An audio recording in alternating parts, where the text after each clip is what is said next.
sebenarnya ketika masih kecil, jika guru saya menanyakan kepada saya apa cita-cita saya selalu menjawab bahwa saya ingin jadi dokter.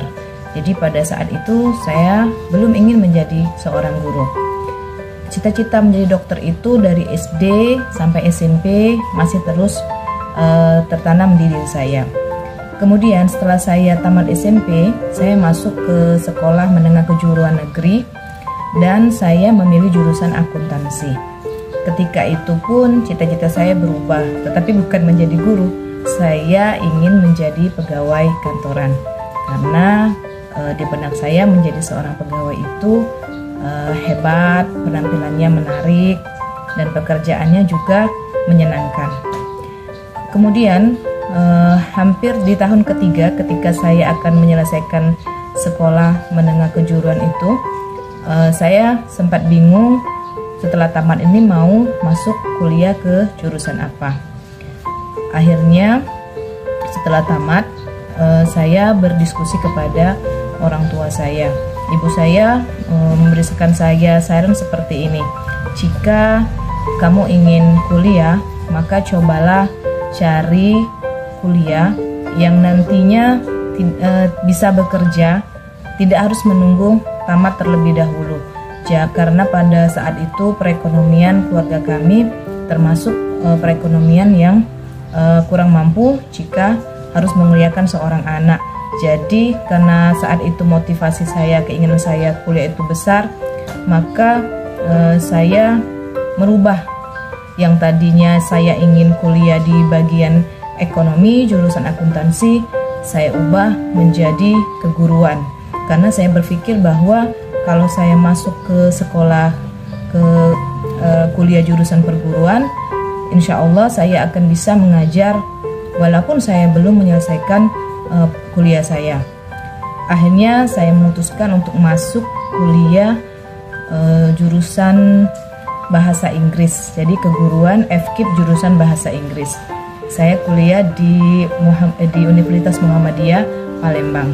Itu saya masuk tahun 2000. Kemudian di semester 1 dan semester 2 saya jalani dengan lancar, dan pada semester 3 saya mencoba untuk menjadi pegawai honor, guru honor bahasa Inggris di sebuah sekolah di SD negeri. Pada saat itu saya diterima dan hanya mengajar untuk siswa kelas 4, 5, dan 6. Saya masih ingat itu adalah di bulan Juli tahun 2001. Itu adalah tahun pertama saya mengajar. Jadi kalau dihitung mengajar dari sejak honor pertama kali mengajar 2001 sampai dengan sekarang, saya sudah lebih dari 20 tahun mengajar. Ketika saya mulai mengajar itu, saya mulai merasakan nyaman, bisa berdekatan dengan anak-anak, dan bisa membagikan ilmu yang saya miliki kepada mereka. Mereka sangat antusias sekali karena pada saat itu pelajaran bahasa Inggris termasuk pelajaran yang tidak semua sekolah bisa memberikan pelajaran itu. Tidak semua sekolah ada guru bahasa Inggrisnya. Jadi menurut saya pada saat itu sangat tepat sekali saya memilih sekolah keguruan FKIP dengan jurusan bahasa Inggris. Kemudian setelah mendapatkan satu sekolah itu, saya mencoba untuk melamar ke sekolah lain karena jadwal mengajar saya itu tidak terlalu padat, bisa disesuaikan dengan jadwal kuliah saya. Saat itu saya mengajar di sekolah yang pertama itu mendapatkan honornya itu 30.000 satu bulan, 30.000 selama 1 bulan. Kemudian saya mencoba melamar lagi dan mendapatkan satu sekolah lagi, tetap di SD negeri juga. Dan di sini saya tidak diberi honor oleh sekolah, tetapi orang tua yang memberikan gajinya kepada saya. Pada saat itu honor yang saya terima adalah itu per siswa.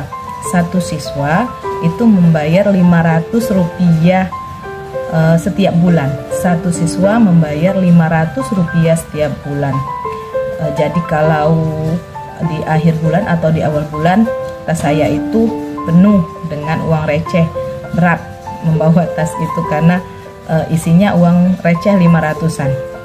Kalau saya ingat itu, saya bukan menjadi sedih, saya merasa bahwa itu pengalaman yang sangat bermakna bagi saya.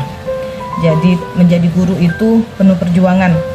Bagi saya menjadi guru itu penuh perjuangan. Kalau pada saat itu saya menyerah, mungkin saya tidak bisa menyelesaikan kuliah saya sampai selesai. Kalau saya berpikir bahwa menjadi guru ya seperti itu saja, tidak akan ada timbal balik yang sesuai dengan pekerjaan saya, mungkin saya tidak akan bisa sampai seperti saat ini. Setelah itu saya lebih mencintai lagi pekerjaan saya teruskan, dan saya akhirnya bisa menyelesaikan kuliah saya dengan bantuan orang tua dan juga tambahan dari honor-honor saya tersebut. Setelah tamat, saya memiliki lebih banyak waktu lagi untuk mengajar. Jadi saat itu di tahun 2005, 2006 sampai 2007 saya mengajar 5 sekolah, 5 tempat. Jadi waktu itu saya masih ingat 2 di SD, 1 SMP, 1 SMA, dan 1 lagi adalah tempat kursus bahasa Inggris yang cukup terkenal di Palembang saat itu.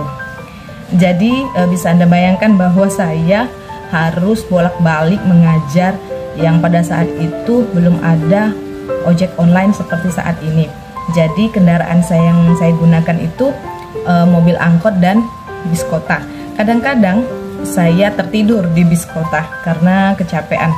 Tetapi saya sangat menikmati masa-masa tersebut. Setelah menikah, saya menikah di tahun 2007, akhir 2007 bulan Desember. Kemudian saya mengurangi sedikit jadwal saya yang tadinya 5 sekolah, saya hanya mengambil 2 sekolah saja, yaitu 1 di SD yang sekarang saya menjadi pegawai tetap ya di SD ini, kemudian 1 SMP. Jadi saya mengajar 2 sekolah itu dari tahun 2007 sampai tahun 2015, karena saya ikut tes pegawai negeri golongan honorer kategori kedua dan alhamdulillah lulus, sehingga tahun 2015 saya ditempatkan di SD Negeri 69. Jadi saya putus stop di SMP. Sejak itu tahun 2015 saya harus mengikuti lagi perkuliahan untuk mengambil jurusan PGSD, karena jurusan saya sebagai bahasa Inggris tidak sesuai, tidak linear jika saya harus menjadi wali kelas. Akhirnya tahun 2015 saya juga kuliah di Universitas Terbuka mengambil jurusan PGSD. Alhamdulillah sudah selesai, dan sekarang saya tidak lagi menjadi guru bahasa Inggris, tetapi saya sudah menjadi guru kelas. Nah, setelah saya diangkat menjadi PNS, saya merasa bahwa saya perlu memikirkan untuk mengembangkan kompetensi, pengetahuan, keterampilan yang harus dimiliki oleh seorang guru. Sehingga pada tahun 2021 saya memutuskan untuk mengikuti program pemerintah, yaitu sebagai seorang guru penggerak. Saya ikut pendaftaran di guru penggerak angkatan 4. Jadi tahun 2021 sampai tahun 2022 saya mengikuti pendidikan guru penggerak itu selama kurang lebih 1 tahun, dan telah mendapatkan sertifikat sebagai seorang guru penggerak. Setelah menamatkan pendidikan sebagai seorang guru penggerak, saat ini saya merasa bahwa saya perlu sekali untuk terus mengembangkan ilmu, pengetahuan, keterampilan, teknologi yang sekarang harus dimiliki oleh seorang guru. Dan itu juga harus saya sempatkan untuk berbagi kepada teman-teman, berbagi praktik baik teman-teman di sekolah maupun teman-teman di luar sekolah saya. Sangat menyenangkan sekali perjalanan saya itu bisa sampai ke titik seperti saat ini. Tetapi kita sebagai seorang guru tentu tidak boleh hanya puas dengan pencapaian kita saat ini. Kita harus tetap belajar sepanjang hayat. Jadi terus memotivasi, mengembangkan diri kita, karena perubahan zaman itu pasti dan pengetahuan, keterampilan, teknologi itu terus berkembang.